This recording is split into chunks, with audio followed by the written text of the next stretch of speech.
kung gaano ang kagandahan ng loob niya nung ilagay na yun sa puslo ng kaban ng ating Panginoon Diyos sa kanyang gawain. Hindi siya nalugod o hindi siya natuwa doon sa malalaking bigay, kundi ang kanyang kalurang tinanggap ay mula doon sa isang masakit para sa kanya ang ibigay ang bahagi ng yaman niya sa kanyang lungkutan. Kaya ikaw kapatid, kung gusto mong pagpalain ka, magbigay ka para ang Diyos makita ang pagiging generous mo. Katapakan ko po, kaya po tayo nagbibigay sapagkat gusto po natin kalugdan tayo ng Diyos. Amen. Alam niyo naman po ang Diyos. At muli kong ulitin, ang babaeng balo, pinakasimple, pinakamalit ang kanyang ibinahagi sa kanyang yaman. Hindi natin alam kung yung 2 sentimo na yun o 2 pera na yun ay bahagi ng ikabubuhay para sa kanilang huling hapunan o marahil pamasahin niya sa pagpunta sa gawain ng Panginoon, ngunit hindi niya po inalintana. Ang sinunod niya, ang laman ng kanyang puso, ang magbigay na alam niya po, yun na lamang ang tanging yaman niya. At ano po naging bunga? Nalugod po ang Panginoon. Ikaw kapatid, kaya mo magbigay ng pinakamasakit para sa iyo, para sa Diyos? Subukan mo, gawin mo, gayahin mo ang value at ikaw, hindi lamang kalugdan ng Diyos, kundi ikaw pa rin ipagpapalay. Amen.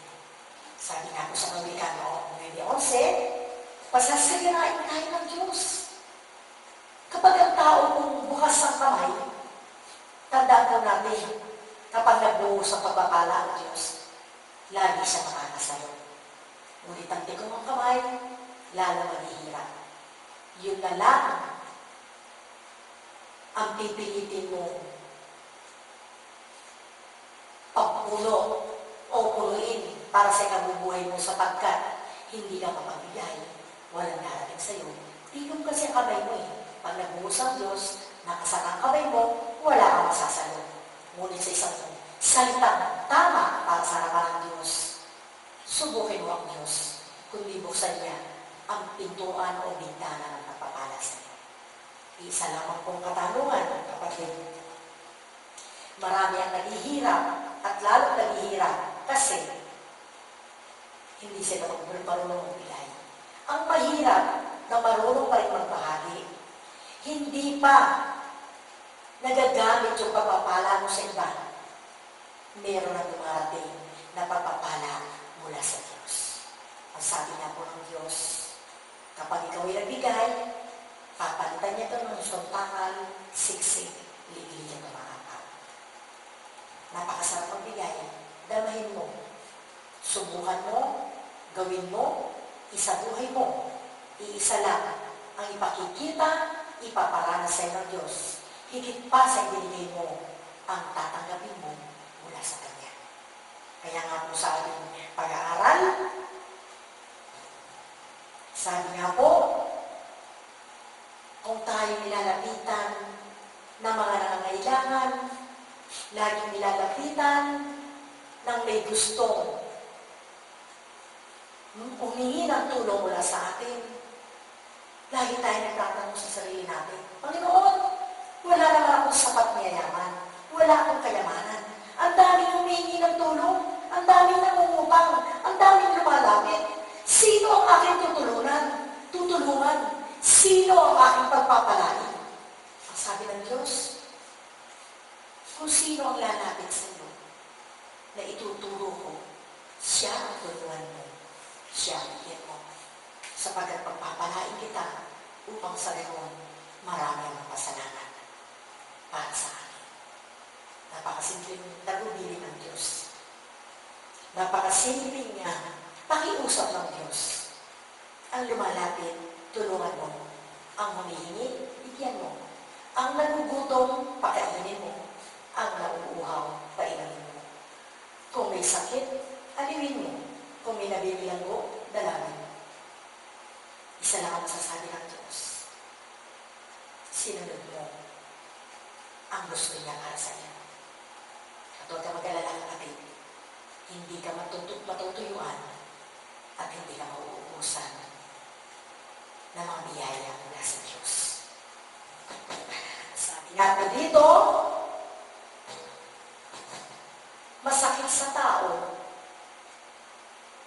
ang magbigay na hindi na makakaya. Ngunit wala pong pinakamasakit sa isang tao ang gusto mong magbigay, ngunit wala kang maibigay. Gusto mong tumulong, hindi ka makatulong. At napakasarap naman po sa tao ang magbibigay ka na ang tanging kapalit ay ang salita, pagpalain ka ng Diyos. God bless you, kapatid. Kapatid, nalulugod ka ba kung ikaw ay tumutulong? Nalulugod ka ba kung nagbabahagi ka ng iyong yaman sa templo ng Diyos?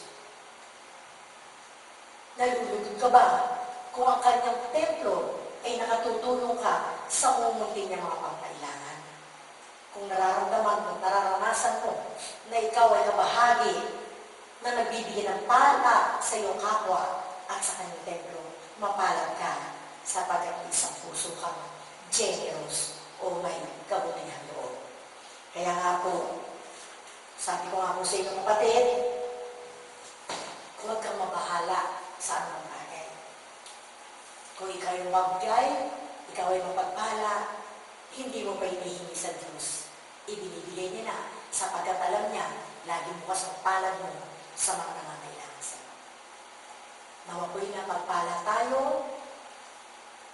ng salita ng ating Panginoon Diyos upang sa ganon, patuloy po tayong pagpalain, patuloy po tayong gabayan, at patuloy tayong makadama ng kagalakan kung ang pakikibahagi ng ating abot kaya may tutulong sa templo ng Diyos o sa ating kapwa na kailangan ay matugunan natin ang kanyang sinabi, pagpalain mo ang iyong kapwa at pagpapalain kita. Tiyak kapatid, sa iyo ang biyaya at ang kayamanan hindi na uubos mula sa Diyos. Kung naging po tayo panagalian, Panginoon, maraming salamat po. Tunay nga pong napakasarap ang malamalayo sa presensya mo.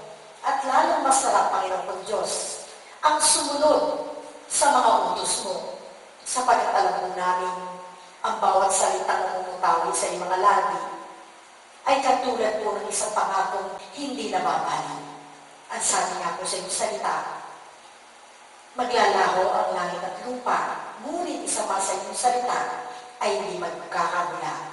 Kapag sinabi mong pagpapalain kami, kung kami namamahagi at may mabuting loob at pagkakawang gawa sa aming kapwa, tunay nga pangako mo, Lord God, hindi mo kami pababayaan sa lahat ng aming mga pangkailangan.